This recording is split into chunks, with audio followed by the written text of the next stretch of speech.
Namimiss ko na yung relo ko, Mike. Sa bahay. Namimiss ko na yun.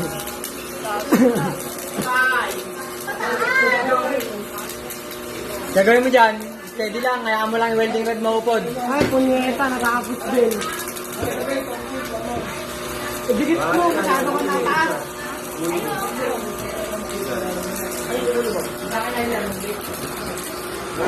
Ayaw na! Butas ka na yan. Ala, ulat na!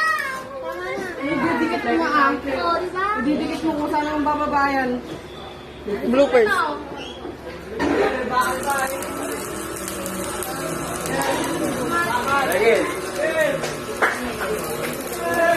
Dahil ulit, ang ulit, nakatamad na ako. Okay, guys, magsilbihan na kayo.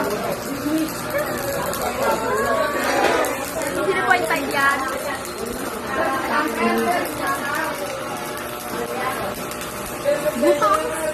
Hayaan mo lang yung welding rod mo.